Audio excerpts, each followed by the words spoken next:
राधे राधे। भक्तों, जो प्रभु का प्रेमी होता है उसका स्वभाव होता है दूसरे का कष्ट दिखलाई पड़ जाए तो उसके कष्ट को दूर करने का भरपूर प्रयत्न करना, और उस कष्ट में उसको ऐसा लगता है जैसे मेरे ही ऊपर कष्ट है और उसका कष्ट दूर करना जरूरी है। सुदर्शन सिंह चक्र जी एक किसी प्रेत को देख लिए थे जो बहुत कष्ट पाता था। उसका कष्ट दूर करने के लिए उपाय किया था, परंतु उसके पहले मैं आपको ये सुनाना चाहता हूं कि जब शादी का बंधन लगने वाला था और उससे प्रभु ने इनको मुक्त किया, बंधन नहीं लगने दिया, तब ये बहुत उल्लास में आकर के देश के हित की भावना से ओतप्रोत होकर के कलकत्ता में क्रांतिकारियों की जीवन गाथा और आत्मोत्सर्ग के वृत्तांत पढ़ने का चाव इनके मन में आया और पढ़ने लगे, अध्ययन करने लगे। उस समय श्री सुभाष चंद्र जी बोस के निस्वार्थ देश प्रेम, उनके उच्च नैतिक आदर्श, इन सबसे बहुत प्रभावित हुए सुदर्शन जी। और समकालीन पत्रों में वंदे मातरम, युगांतर और संध्या, ये तीन बड़े प्रभावशाली थे। इनके संपादक अरविंद घोष, भूपेंद्र नाथ दत्त और ब्रह्म बांधव उपाध्याय, इन लोगों की लेखनी जो थी, उससे जो लेख लिखा जाता था उससे बहुत इनके अंदर प्रभाव पड़ा, सुदर्शन जी के अंदर। और सन 1930 ईस्वी में निस्वार्थ भाव से सर्वस्व बलिदान करने को कूद पड़े। संयोग से उसी समय जिला कांग्रेस के द्वारा काशी विद्यापीठ के एक व्यक्ति को शिविर का कार्य संगठित करने के लिए जब भेजा गया जूनागढ़ में, जूड़ागढ़ नाम की जगह, तो 7 अप्रैल 1930 ईस्वी से ही पूरे देश में नमक आंदोलन प्रारंभ हुआ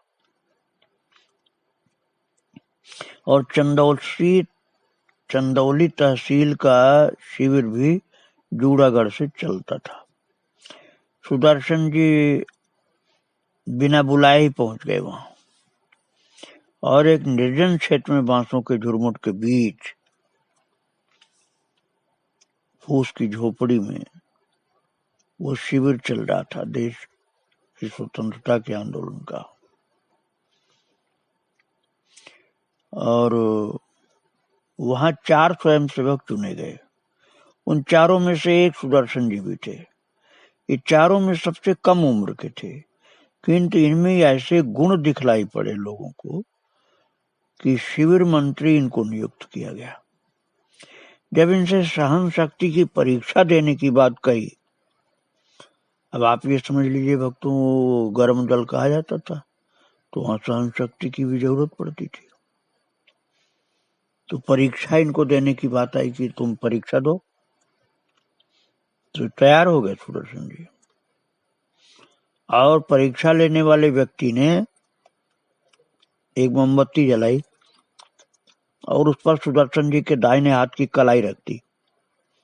हाथ जलता रहा, हाथ से दुर्गंध आती रही, जलने की धुन आती थी, ध्वनि, दुर्गंध और लपट निकलती थी। और उस पर भी सुदर्शन जी ने दाहिने हाथ की कलाई रखी, हटाई नहीं कलाई को। जलता रहा हाथ और सहज भाव से बात करते रहे। बीच में उसने 1-2 बार पूछा कि हाथ में दर्द हो रहा है। 2 बार पूछे जाने तक तो ये चुप रहे, किंतु जब तीसरी बार पूछा तो सुदर्शन जी बोले। सुदर्शन जी ने कहा, हाथ जल रहा है, दर्द हो रहा है, ये बात हाथ जाने। मैं तो एकाग्र चित्त से आपकी बात सुनते हुए आगे की योजना पर विचार कर रहा हूं। उनकी ये स्थित प्रज्ञता देखकर परीक्षक बहुत प्रसन्न हुआ और उसने तुरंत ही लौ पर से तुरंत का हाथ हटा दिया और औषधि लगाते हुए कहा, विशेष पद के लिए विशेष परीक्षाएं ली जाती हैं कि वो पकड़े जाने पर पुलिस द्वारा दी गई यातनाएं सह सकता है या नहीं, अन्यथा पुलिस उससे पार्टी के भेद, साथियों के नाम, रहने के स्थान आदि बातें उगलवा लेती है। तुम्हें मंत्री बनाया गया है, अनेक उत्तरदायित्व के साथ हमारी योजनाओं को कैसे कार्यान्वित किया जाए, आज सारी बातें तुम्हें ज्ञात रहेंगी। तुम इन्हें कितना गुप्त रख सकते हो, यही जानने के लिए परीक्षा ली जाती है। ये जलने का निशान सुदर्शन जी की कलाई पर जीवन पर्यंत रहा। वो आंदोलन तो जीवन पर्यंत नहीं रहा, लेकिन ये निशान जीवन पर्यंत रहा। और सुदर्शन जी के साथ जितने स्वयंसेवक थे, सब के सब प्राथमिक विद्यालय के शिक्षक पद से त्याग पत्र देकर आए थे। एकदम सीधे साधे और आंदोलन के लिए क्रियाकलापों से पूर्णतः अनभिज्ञ थे। आंदोलन को सही दिशा में चलाने का प्रथम कदम सुदर्शन जी को ही बढ़ाना पड़ा। नमक आंदोलन चलता रहे, इसके लिए योजना बनाना, काम बताना, द्वार द्वार घूमकर आंदोलन के लिए जन जागरण करना आदि अपने विवेक द्वारा अकेले उन्हीं को करना पड़ता था। और नमक कानून पूरे देश में लागू करने के लिए अंग्रेज सरकार पूरी शक्ति से उठ खड़ी हुई थी। ऐसा नहीं कि गांधी जी की इस आंदोलन से पूर्व नमक कानून की अवहेलना नहीं होती थी। सब्जी बनाने वाले कारखानों में चोरी छिपे नमक बनता, पर बहुत घटिया, केवल पशुओं को खिलाने के काम में आता। नमक आंदोलन ने सरकारी कानून को चुनौती दी थी। तो भक्तों, उस समय ये लोग 14 स्थान पर नमक बना रहे थे। सुदर्शन जी ने बोल दिया कि हम 14 स्थान पर नमक बना रहे हैं, आप जो चाहें कर सकते हैं। इतना साहस था कि अंग्रेज सरकार के विरुद्ध बोलते थे। उस समय जहां ये कार्य करते थे वहां चंदौली थाना था, वहां 12 सिपाही कुल थे। तो दरोगा ने ऊपर लिखा पढ़ी कि सुदर्शन जी ने चरवाहों, गांवों के नीचे के स्तर के लोगों का सुदृढ़ समूह तैयार कर लिया और सभी 14 स्थानों पर नमक बनने लगा। बड़े उत्साह के साथ लोग लगे थे। बीच बीच में सिपाही आकर देख जाते, उन्हें कहीं से भी अतिरिक्त पुलिस की सहायता नहीं मिल सकी। और पुलिस केवल 12 के लोग थे वहां, तो इतने बड़े जनसमूह का सामना कैसे करते। तो नमक बन भी गया, तब भी गिरफ्तारी नहीं हो पाई। तो सुदर्शन जी ने एक काम और किया, बने हुए सारे नमक को थाने के सामने ढेर कराया और उसकी नीलामी करा दी। पुलिस वाले थाने में चुपचाप बैठे रहे। जनसमूह नारे लगा रहा था, महात्मा गांधी की जय, हम खुद नमक बनाएंगे, नमक बांट कर खाएंगे। भक्तों, उस समय की बात आज समझ में आने का मुश्किल है, बहुत मुश्किल है। कितना बड़ा आंदोलन था गवर्नमेंट के विरोध में। नमक आंदोलन की सफलता से सुदर्शन जी की ख्याति बढ़ गई और गिरफ्तार तो नहीं हुए, पुलिस की नजरों में खटकने लगे और आंदोलन में व्यस्त होने के कारण घर नहीं जा पाते थे। इसलिए साथी भी इनके घर परिवार के विषय में कुछ नहीं जानते थे। यही नहीं, इनका नाम तक नहीं जानते थे। कोई पूछने का साहस भी नहीं करता था। सभी मंत्री जी कहकर इनको बोलते थे। जिन 4 नेताओं को सुदर्शन जी के आगमन के पूर्व नमक आंदोलन में गिरफ्तार किया गया था, उन पर मुकदमा चला। इस मुकदमे में सरकार की ओर से गवाही देने वाले लोग समाज के बड़े सम्मानित व्यक्ति थे। उनकी गवाही पर उन चारों पर जुर्माना हुआ। जुर्माने की धनराशि न देने पर 2 वर्ष से अधिक की सजा दी गई।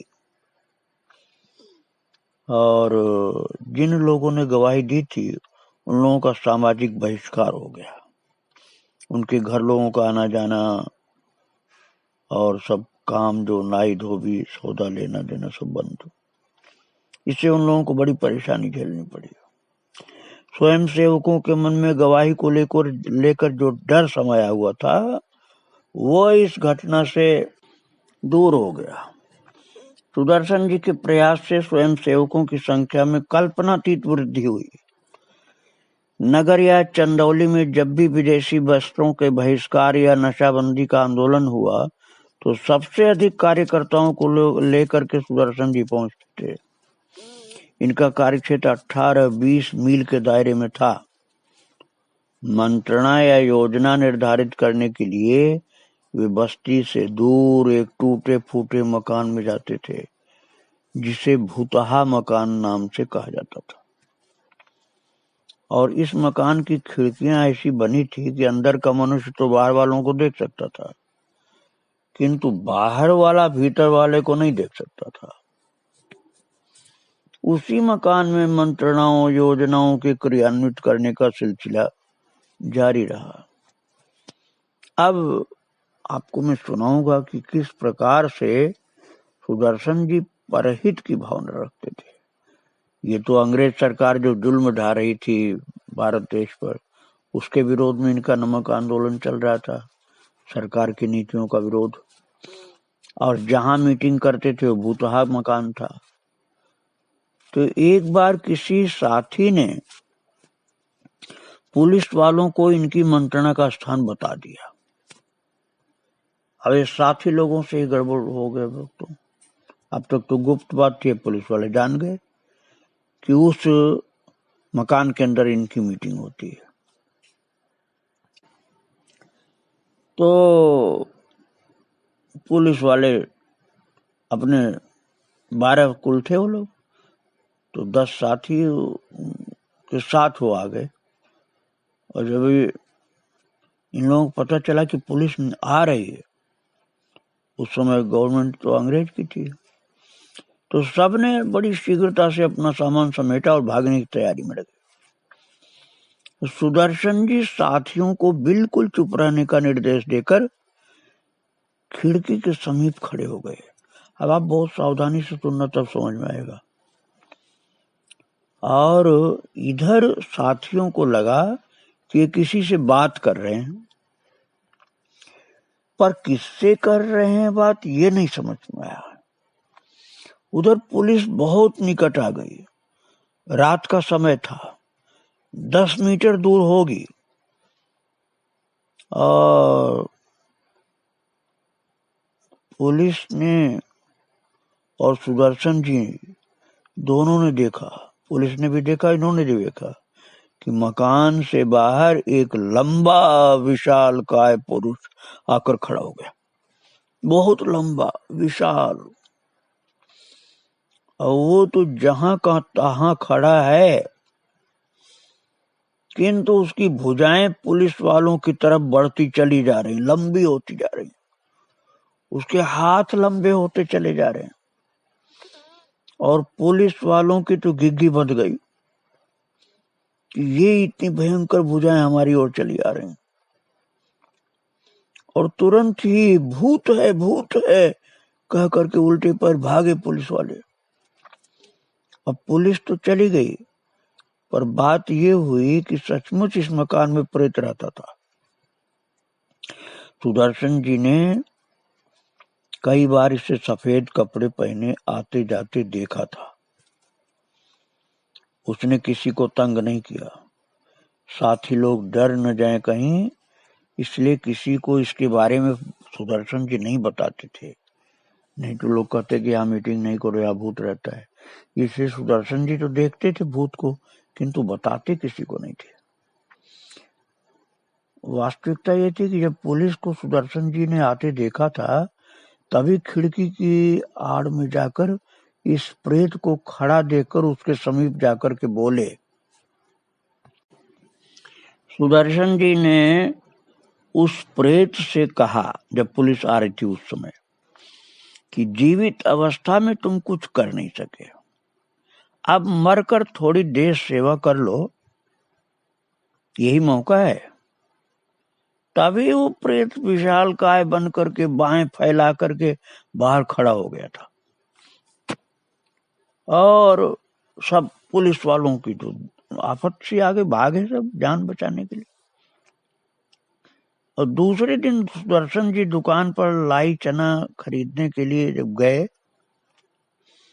तो उस दुकानदार ने हंसते हुए कहा, आपने बहुत अच्छा किया बाबू,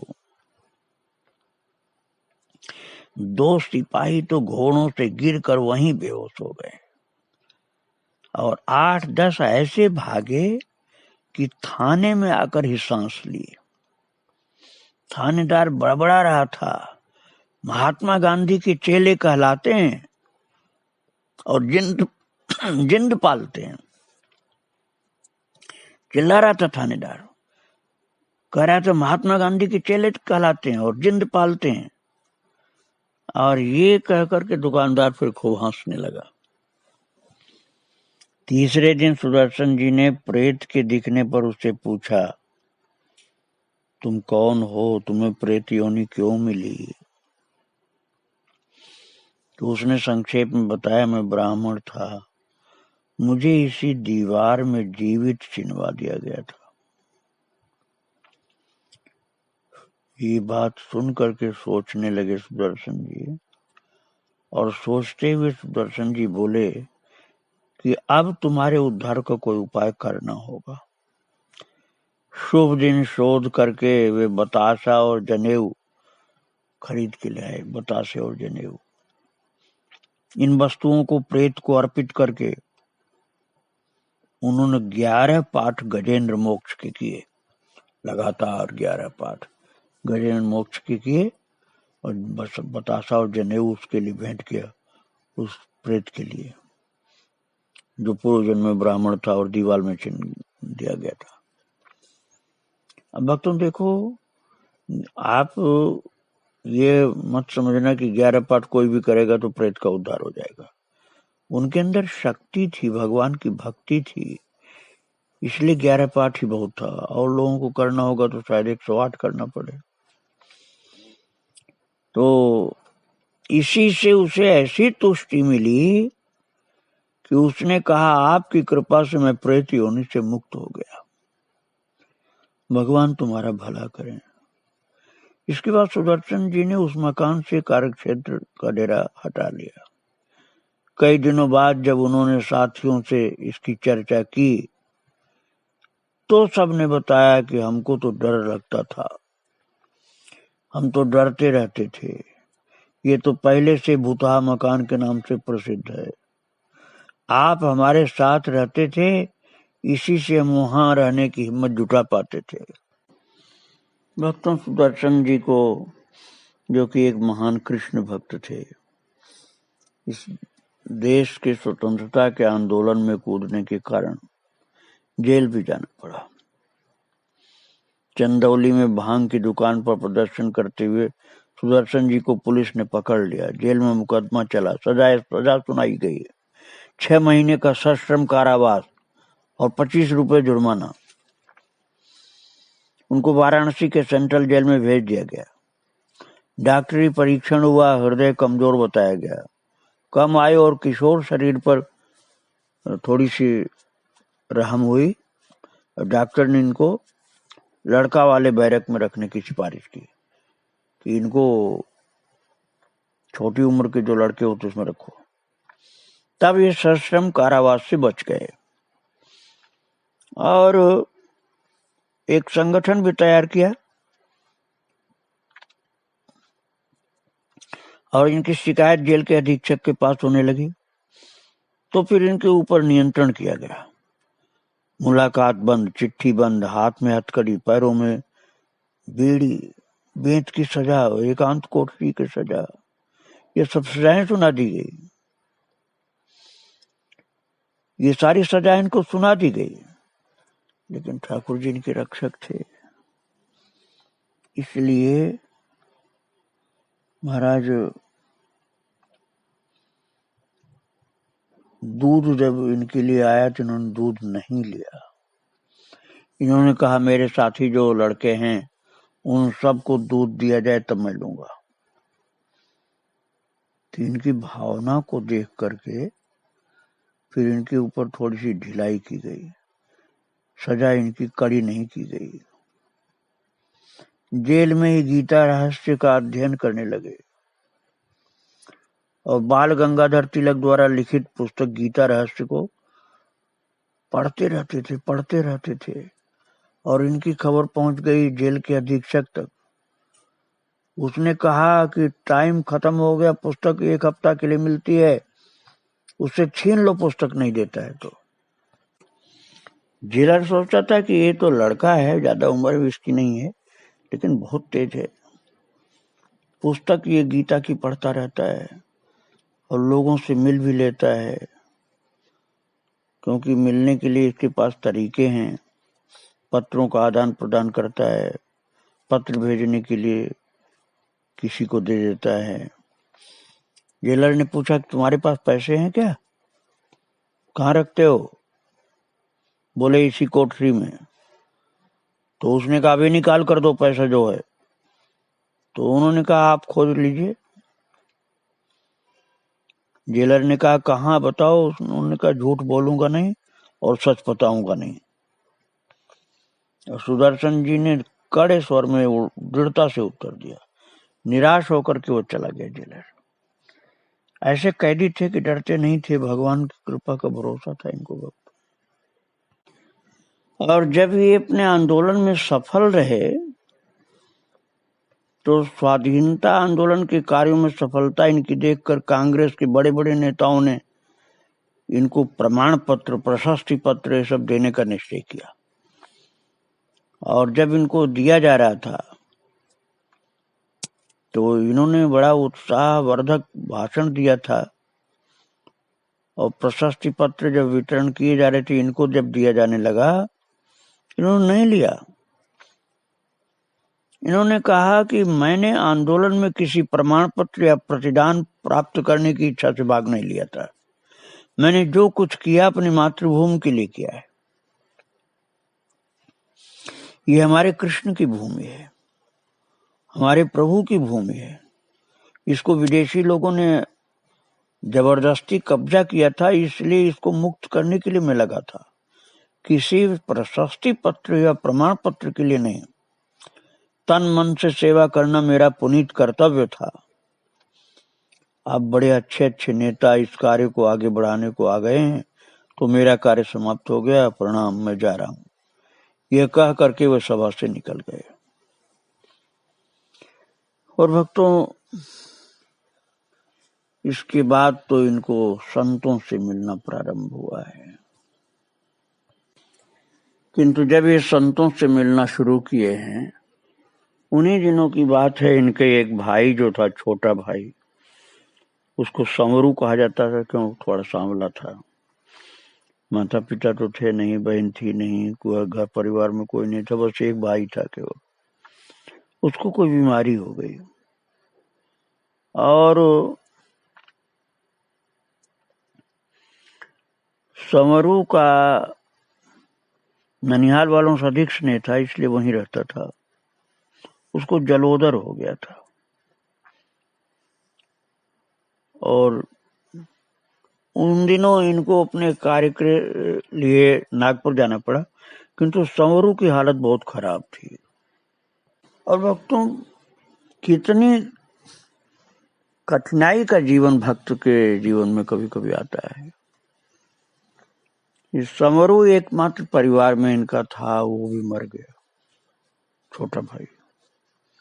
अब ये बिल्कुल अकेले हो गए, परिवार में अकेले हो गए। तो समरू का वियोग इनको बहुत भारी खल गया। उसके बाद फिर कृष्ण की एक विशेष कृपा होती है, उसका मैं वर्णन कल करूंगा। फिर आपको सुनने को मिलेगा कि कैसे भगवान का दर्शन प्राप्त हुआ इनको।